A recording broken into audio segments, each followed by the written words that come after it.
All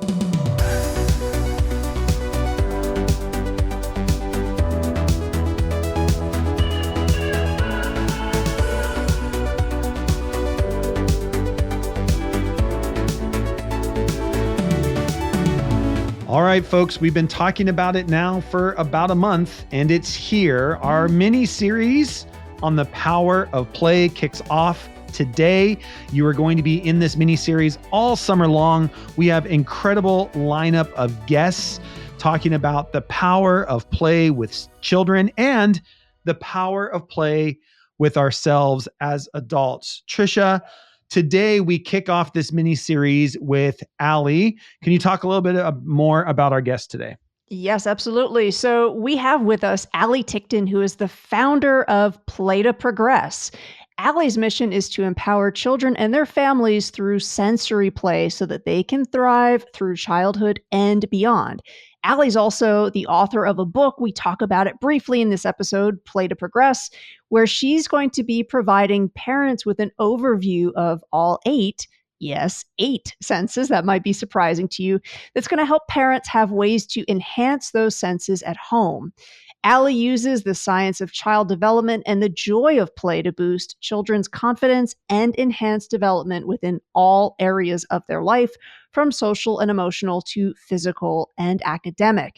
You're going to be able to learn all about Allie and Play to Progress by heading over to the show notes. And if you're thinking sensory integration thing sounds interesting, you're in for a treat because Allie sets us up with some practical ways that we can build that into our classroom and be thinking about it, I think, in our daily lives this summer too. Jeff, was there anything from this conversation that you're thinking, I want to signpost this, listeners, listen for this moment. This is something that's going to stick with you? I think the moment that got me in the episode was just when she starts talking about good learning looks like play. And that just took me back to being a classroom teacher in those moments that you have as a teacher, when you look around your classroom and it's noisy and chaotic and kids are having fun and there's scraps of paper everywhere on the floor at the end of the day. And you can just say to yourself, oh my gosh, that was a great day of learning. And I think just this idea that good learning looks like play. It's having fun. It's being hands-on. It's being happy and excited about the work that you're doing. I also think she touches on in the podcast, and we're going to do this throughout the miniseries, because I think it's really good for us as adults to reflect on what does that look like for us in our lives, and how do we know that play is good for kids, and we know that we have to have unstructured time in our lives. And what Allie touches on today around this sensory thing, I think about myself, where even there are times as an adult, and Trisha, I'd like you to reflect on this too after this episode, but I find, and I hadn't even thought about this until today's episode, but I get into these moments where I just have to go build something. And for me, I get out the saw and I start cutting wood and I build things and screw things together.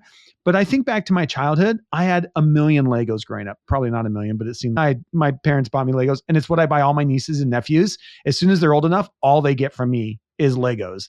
But for me, that was it. It was building things. It was this putting structures together, taking it apart, re-putting it together, feeling the pieces in my hand. And even now, like putting wood together or building things, which is why we work on rental properties. And I love doing that work. And for me, I think there is a part of it that it is a sensory piece, that it's calming to me. It's not work. I actually enjoy doing that. Is there something like that as you reflect on this episode that you find for you? I take great effort in making coffee in such an intentional way. And it's not just the taste, it's the smell. It's even like the sound of grinding the beans. Okay. And yeah, like that's Allie in this episode had me thinking about the power of sensory experience as a way to really tap into what do we need and how does that help us regulate and reset, but also how that is such a great part of being human. Yeah. Our conversation really excited me to check out Allie's book. The title to that is Play to Progress, Lead Your Child to Success Using the Power of Sensory Play. We're going to link to it over there in the show notes, but maybe this episode is a great one to start our summer series with, because the summer is a wonderful time to really be thinking about sensory experiences. And now I feel like I'm going to be watching out for them in those small ways, like you Yeah. talked about. I'm guessing, Jeff, when you're doing woodworking, it's also like the smell of the sawdust. Yeah, or even the feel of it on my skin, Yeah, which I hate, but at the same time, I know I accomplished something because I've got right. the feel of the sawdust on my skin. And I don't know, it's so great. Such a great episode that just, I hope, makes others reflect as well. Reflect about your classroom, but reflect about, just to your point, the human spirit in all of us and what does it mean to be human and have these sensories that we get to lean into. Before we get to today's episode with Allie, here's a quick word from today's show sponsor.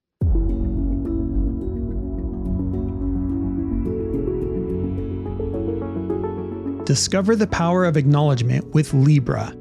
In a world where every staff member's dedication shapes the future, recognizing their efforts becomes our mission. Libra transforms your school into a place where achievements, big and small, are celebrated daily, creating a ripple effect of motivation and pride.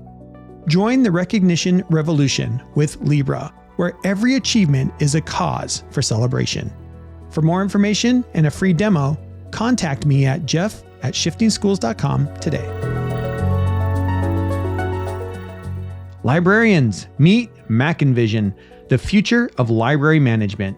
With a student-centered design, MacEnvision's intuitive interface and seamless navigation ensures that your students find the information they need quickly and effortlessly. Discover how MacEnvision can transform your school at macen.com/MacEnvision. All right. And with that, here is Allie, the founder of Play to Progress, talking about sensory play, the importance of it in our classrooms. Such a great episode. And with that, on with the show.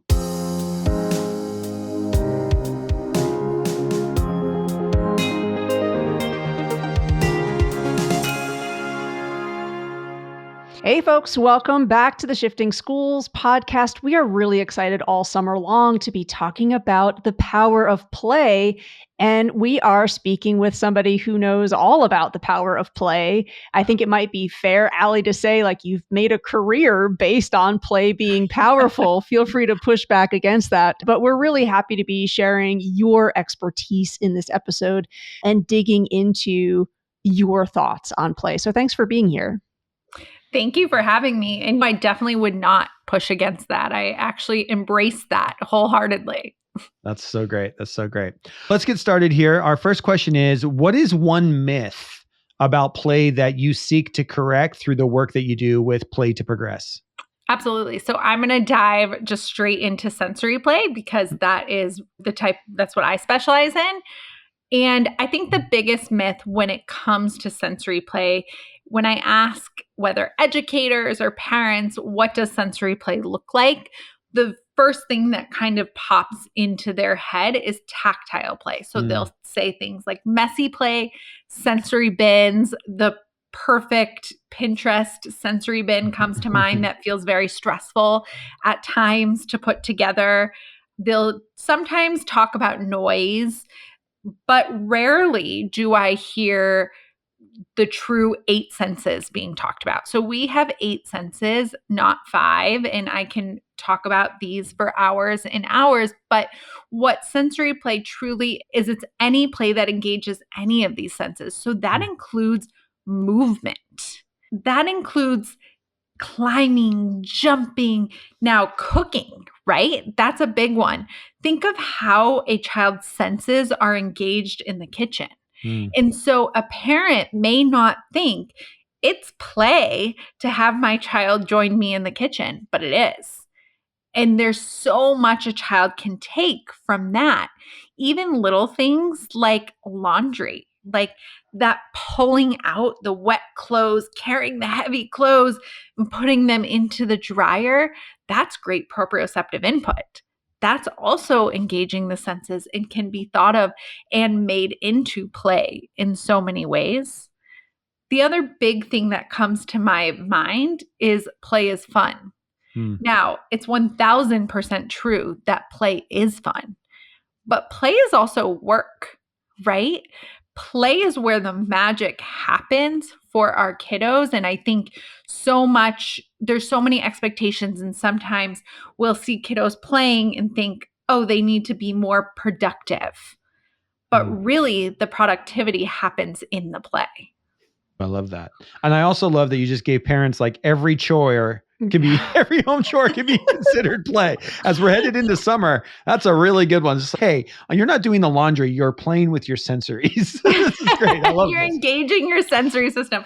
No, it is so true that so many daily tasks engage a child's sensory system. And the truth is, kids like to feel powerful. They like to feel needed. They want that responsibility, right? And I think sometimes as adults, we have to let them have it because is it quicker sometimes to do it yourself? 1,000%. Sometimes you have to redo it when they do it. 100%. Allie, there's so many studies out there about play being good for us on so many different levels. Like the research seems to be pretty just conclusive on the benefits that are out there when we take advantage of play and when we engage in it in thoughtful ways, like you're talking about. What might you want to see more of when it comes to making play more accessible? This is a really good question. And the very first thing that pops into mind is something I've been dealing with really on a daily basis pretty frequently right now, which is as our kiddos go up in grade, so second, third grade, and the academic pressures get bigger, we're seeing less and less playtime. And I've actually spoken to some parents of kiddos who come to me and I said, this is not enough recess time. And we need to advocate for more open playtime, more recess in school. And if you look, as a child goes up in grade, sometimes it's 2 15-minute recesses, right?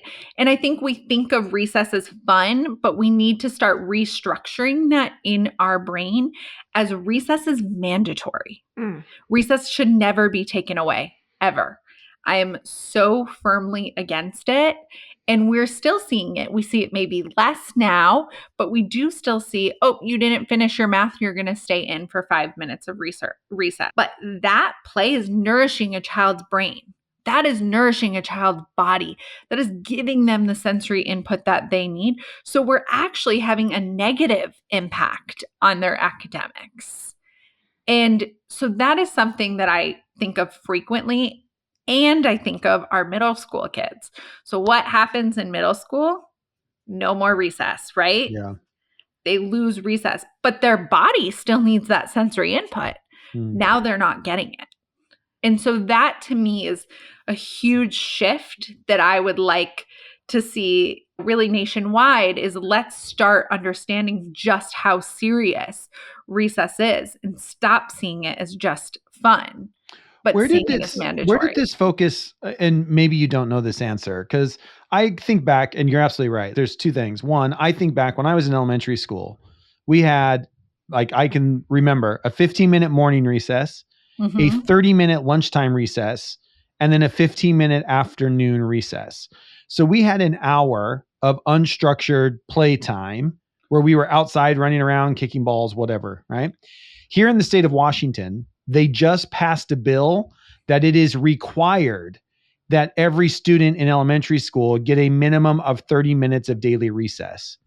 How do we get to a point in education where we have to pass a state law saying that kids need unstructured time in their lives? How did we get here? I don't know. And you know what? My first thought when you said that is 30 minutes. That's nothing. I know. It's nothing. Like, what do you mean? By the time they get their rain boots on and get outside and transition, we've just eaten up half of that. That is certainly not enough. Yeah. And I don't know that answer, but I feel very strongly of where we need to go, and we need to be taking recess much more seriously and taking playtime more seriously. We need to let kids have the space to move their body, to get sensory input, and also to explore their imagination, their creativity, right? Something I always think about is kids no longer really know how to play. Yeah. And part of that is screens, So tech. true. There's so many pieces to that. Yeah. But there's also a piece of if their day is so structured, because often then they come home to homework, they come home to soccer practice, which is structured, the basketball practice, whatever it is that they have.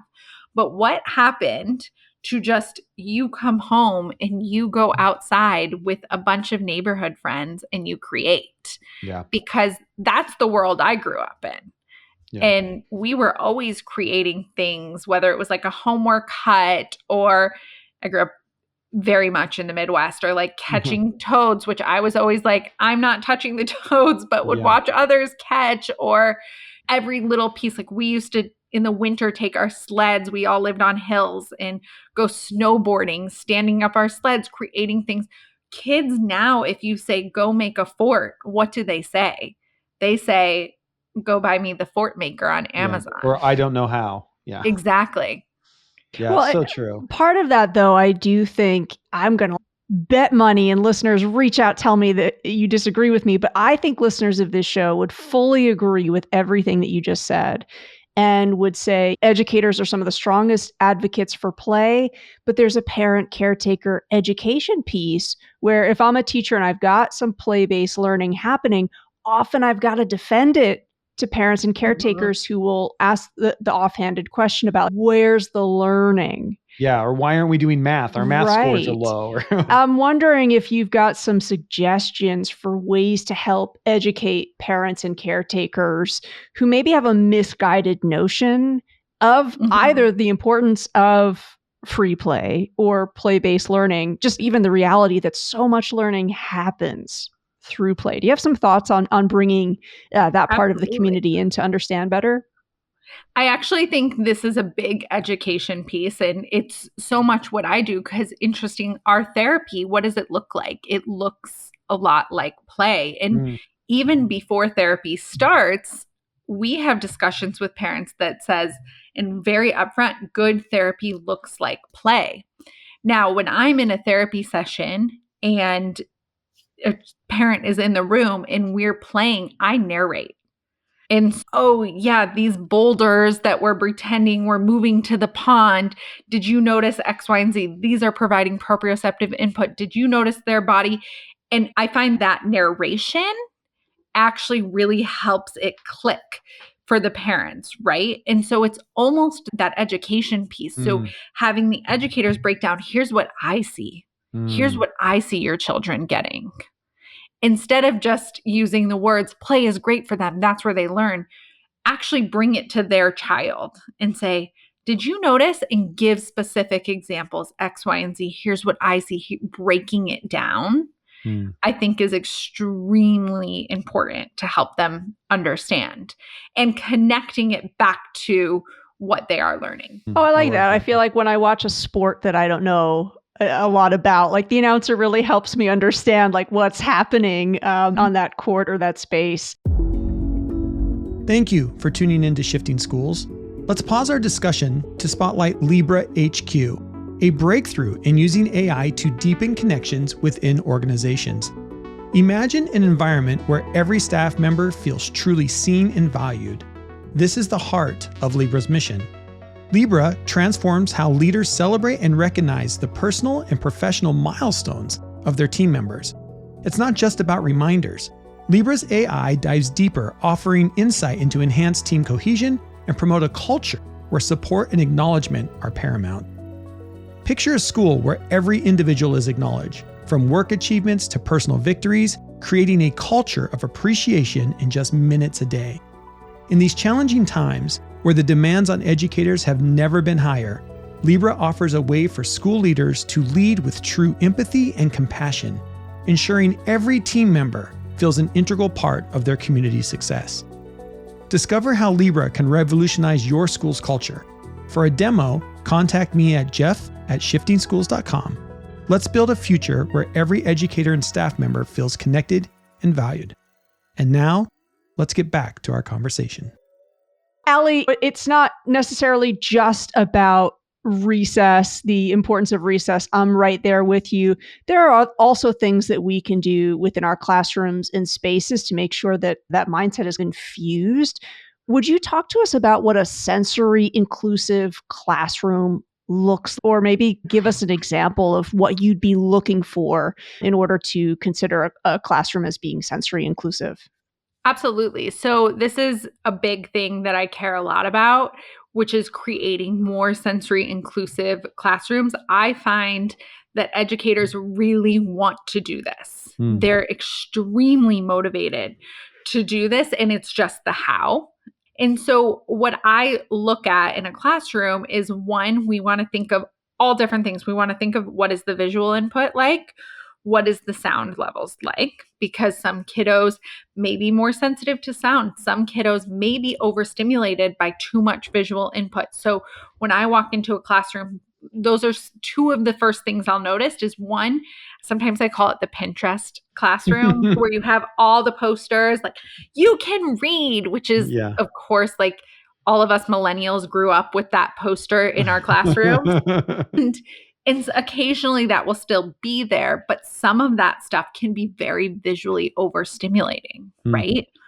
I also look for a cozy corner in every classroom. And this actually, even our middle schoolers, everyone really benefits from these cozy corners. And what is a cozy corner? It's a spot where a child can go to regulate, right? Mm.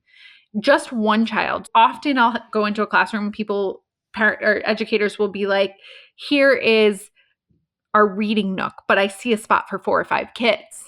And it's very open. We want a nice enclosed spot where a child can go and regulate. It is never a punishment. It is very much they go there on their own.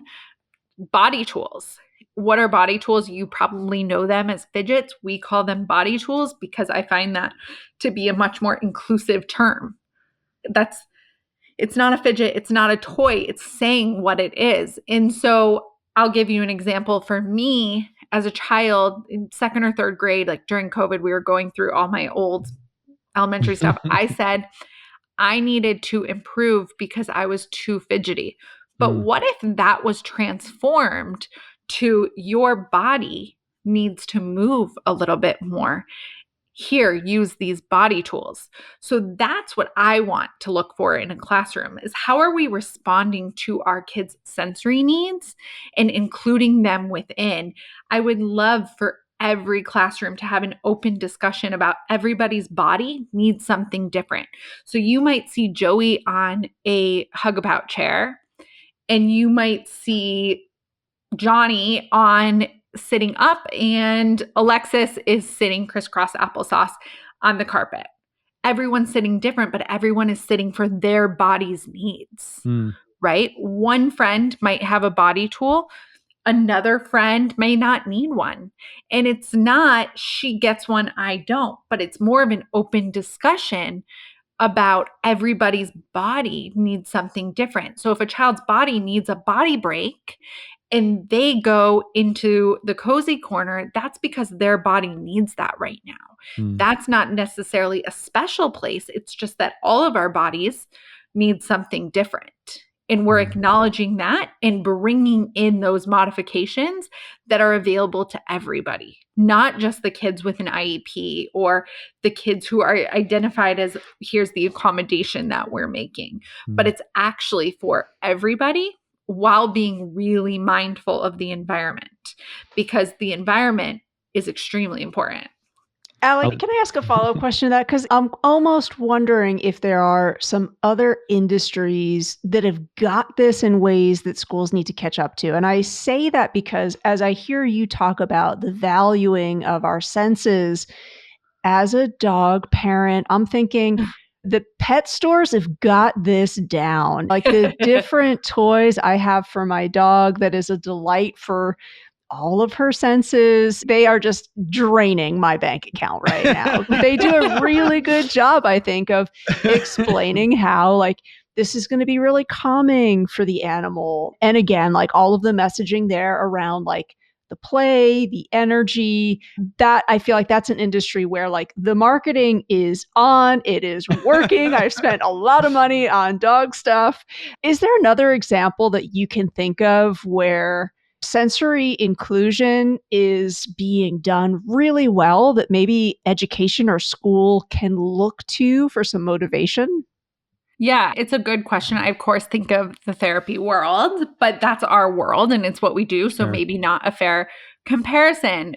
But one thing that popped in my mind, and I don't know why this popped in my mind, was the art world, Mm. which is a funny thing. But I think what I was thinking is in the art world, there's so much ability to be who you are that it's natural that we will have people really expressing themselves as they need, which Mm. allows people to bring in what they need. We don't see that quite as much in academics. And like I said, I really believe that educators want to build classrooms like this. I train a lot of different teachers and in different schools, and I will end up with a line like way down, and I can't get out of there with teachers and teachers asking me questions. They really want this knowledge. And it's just getting them that and getting them the resources in their classrooms. Mm. And so getting school administrators on board with how important this is to invest in this. And it's not a big investment. And often parents, because some of the stuff, it's very, you can do it with what you have. And parents will often say, I'll donate those pillows or whatever it is. And so just choosing to lean into it and make those accommodations. Mm. It's so funny. I remember when we moved back to the States, I substituted for a while back here at in Seattle public schools. And I'll never forget, I was subbing in this 5th grade classroom, and there was a boy in the class and just could not sit still. This kid had so much energy, and you could tell he just needed to move. And I can only imagine, if I was lucky enough, I was a substitute for just one day. But if you were his everyday teacher, putting up with this energy level every day would be wearing on you if you didn't have strategies to know that this particular child needs a lot of movement. And so even as a sub, I had him up. I was like, you need to go stand over there, do your work standing up, because sitting in a desk isn't working for you. Like, the kid needed a standing desk so his body could move. And even after, again, hardly any recess, this is before this law passed here in the state of Washington, there hardly any recess. And about, 1:00 in the afternoon, the kid was again just off the walls. And I was lucky enough that I was substituting in a portable that was literally right next to the track. So I just opened the door and I said, you need to go run 2 laps. And he thought it was the coolest thing ever that he got to go out and run 2 laps. But after running 2 laps, he was literally exhausted and he focused for the last hour and a half of class. I'm like, this kid just has energy that's got to get out somehow. And to your point, like, everybody needs something different. And this kid, I'm just like, you could almost, he didn't have the words to say it, but you could just tell, like, this kid's confined in this classroom and just needed movement in his life and just didn't have the know-how to know that's what he needed. And I can just see teachers frustrated with a kid that's just like, this kid never sits still. Yeah, this kid needs to move. You can just see it in him. And my big question is, so what's going on in his body and his sensory system? And our big thing too with kids is, how do we help them understand what their body That's needs? right. Yeah. Because what I also want to prevent, both from the teacher side and the kid side, is that feeling of, oh, I'm the bad kid. And so if we shift the language to, I notice your body needs X, Y, and Z. Yeah. Or I'm wondering if your body needs, because I don't ever want to put something on a child and also have the child recognize what their body needs. We were working on this with a child. I went into the school and did a school visit, and the child had a body tool, which, yes, was a fidget. And we transitioned to the music room, and the music teacher was not filled in on what we'd talked about with the main teachers of what we were doing and different things like that. And the music teacher said to the child, who was only in 1st grade, said, you need to put the toy away. And I was so proud of this child, because he said, no, this is my body tool. It's going to help me listen. And he got that language and knew to self-advocate, right? But it's also shifting it from the educator standpoint of helping them understand what a child needs. And I've always said that there should be a sensory class in education schools, like in schools of education, because it is so prevalent. Yeah. And I notice whenever I'm leading trainings, teachers just eat it up. Educators want this information and they just don't have it, but it's important that it's incorporated. Yeah.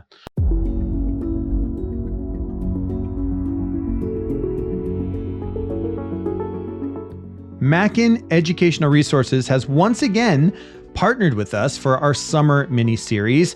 Thank you to Mackin for continuing to be a partner of the Shifting Schools community. Their new product, Mackin Vision, is the future of library management.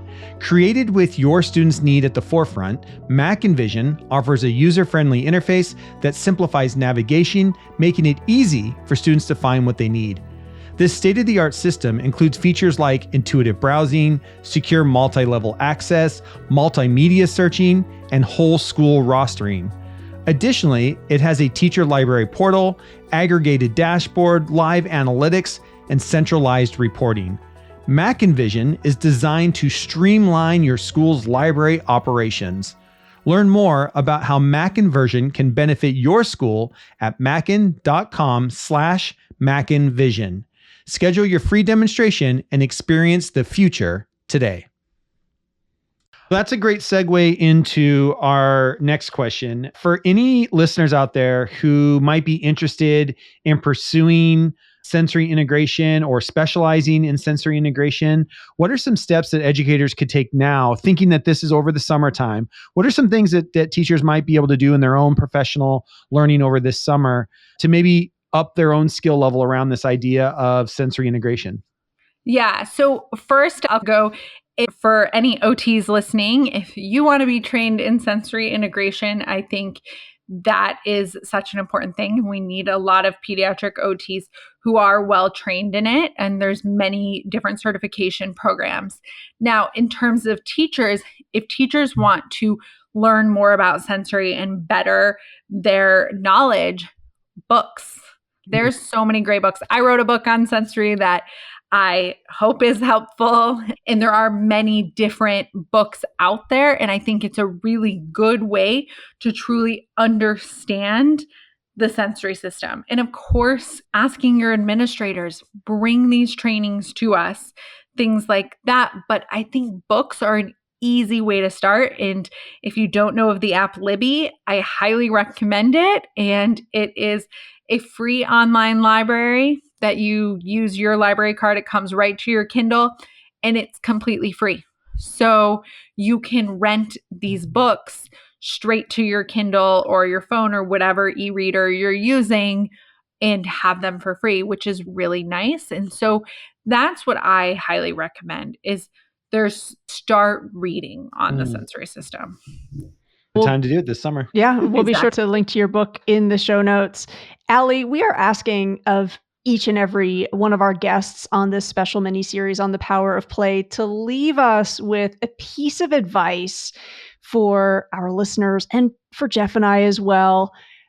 Anybody who's looking to just better embed play in our day-to-day lives, to not have to make sure that we've got a whole day just to schedule it in, but just to sprinkle it in throughout the week. What's one piece of advice you have for folks who just want to make sure we've got a little bit of a micro dose of play? Other than laundry. But